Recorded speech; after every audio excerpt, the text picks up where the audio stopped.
Selamat pagi untuk kita semua.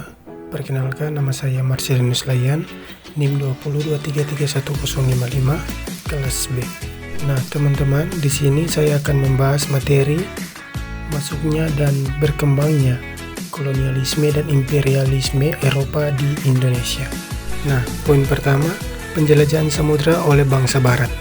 Zaman penjelajahan samudra merupakan suatu masa abad 15-17 ketika bangsa-bangsa barat atau Eropa banyak melakukan penjelajahan samudra mengelilingi dunia untuk menemukan komoditas dagang dari dunia timur.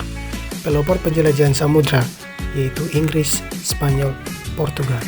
Perlu teman-teman ketahui latar belakang penjelajahan samudra. Yang pertama, jatuhnya Konstantinopel pada tahun 1453 ke tangan Turki Ottoman.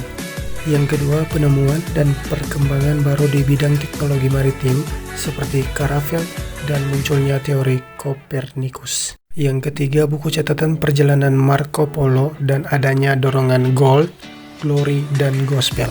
Nah, teman-teman, kita masuk pada kronologi kedatangan bangsa barat ke Nusantara. Yang pertama, kronologi. Kronologi adalah urutan peristiwa-peristiwa sejarah, dimulai dari peristiwa yang paling awal terjadi hingga peristiwa yang paling akhir. Kegunaan kronologi adalah agar tidak terjadi anakronisme atau tumpang tindih peristiwa sejarah sehingga peristiwa sejarah ditempatkan sesuai urutan waktunya. Yang kedua, periodisasi. Periodisasi adalah pengelompokan peristiwa sejarah ke dalam suatu babak, masa atau zaman berdasarkan ciri-ciri atau kriteria tertentu.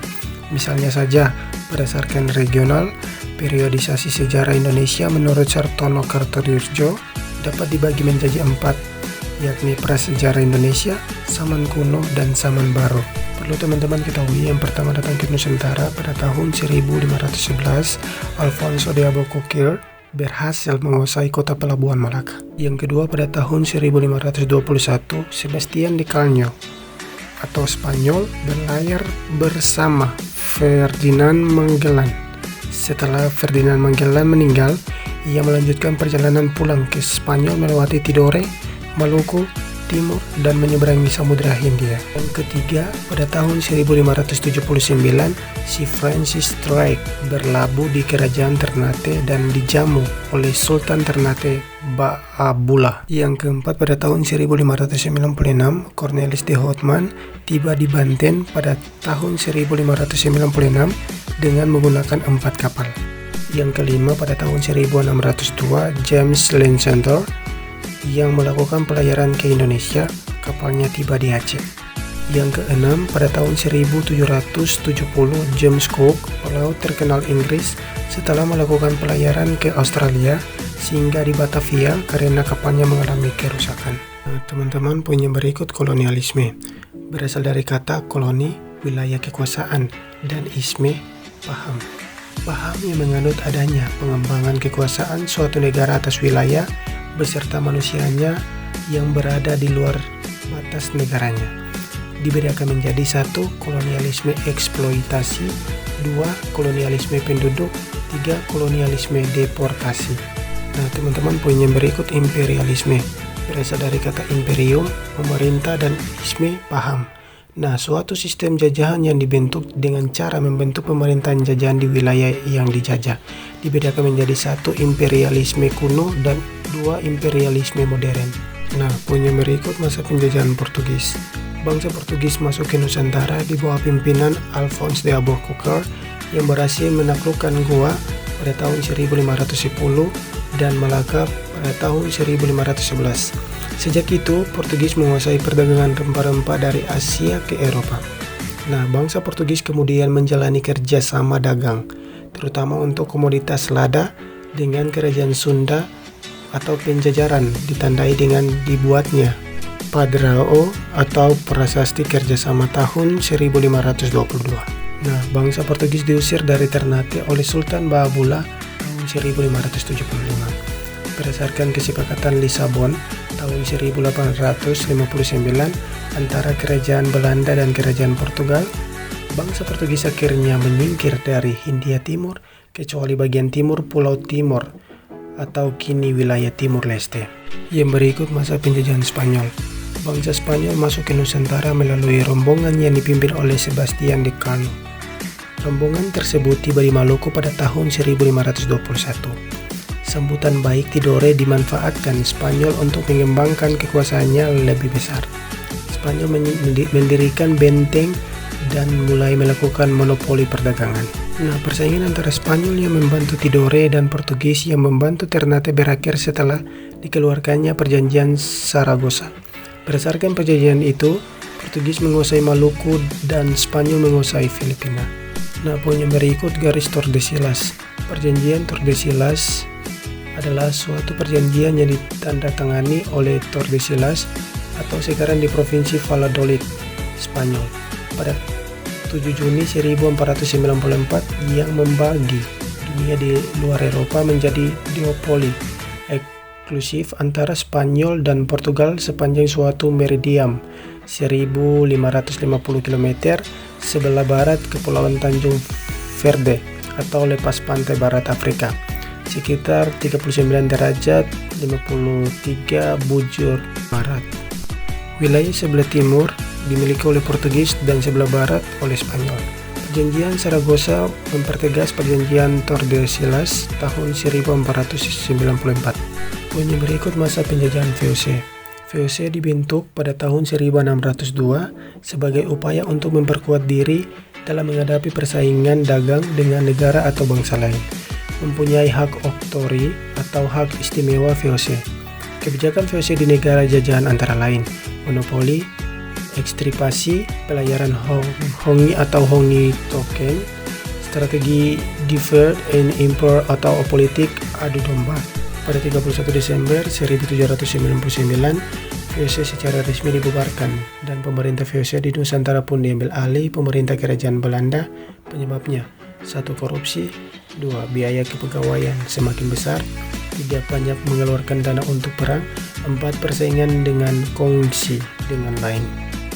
Poin yang berikut, kebijakan dan keberhasilan Peter Both antara lain. 1. Membangun markas besar VOC di Ambon.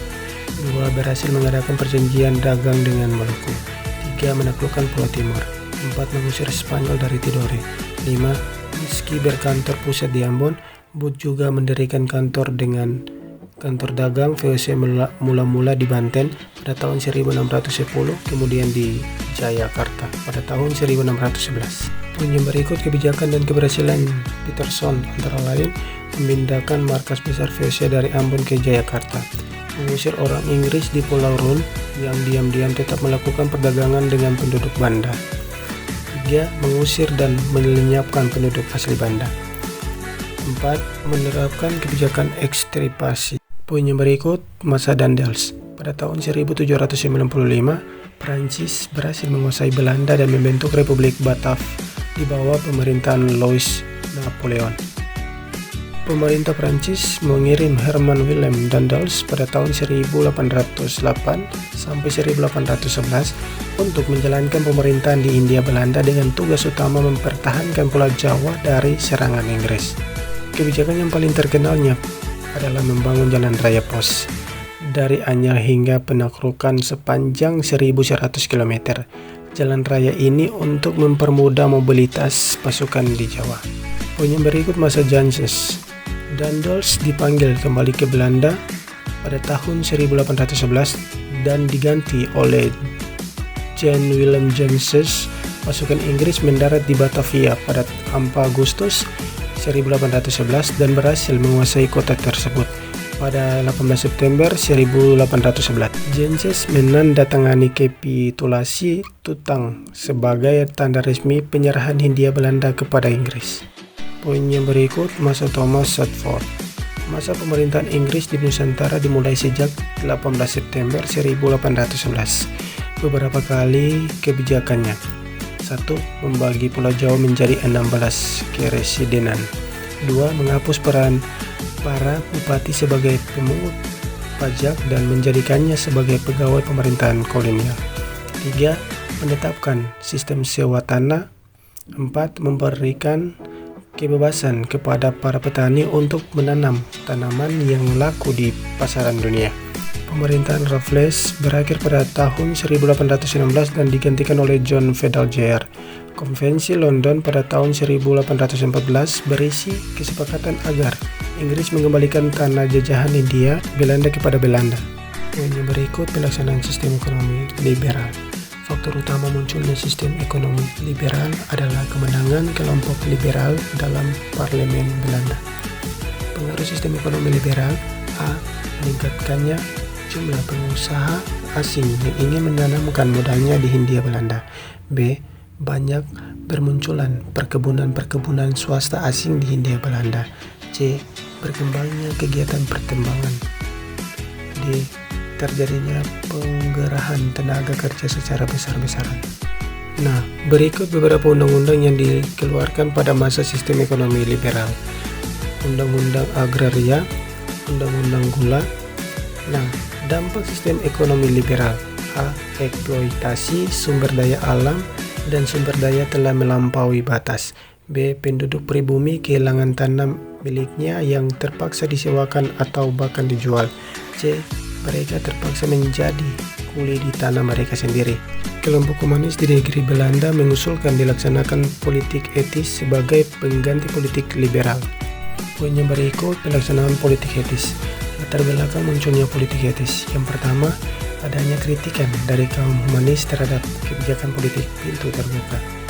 2. Munculnya artikel Enrecht atau utang kehormatan, dalam yang ditulis Konrad de Door van Deventer dalam menjalan De Guild tahun 1899. Pelaksanaan politik etis dilakukan atas dasar trias van Deventer yang terdiri atas 1. Migrasi atau pemindahan penduduk. 2. Irigasi, yaitu upaya perbaikan sarana pergairan untuk keperluan pertanian. 3. Edukasi, yaitu memberikan pendidikan untuk penduduk pribumi.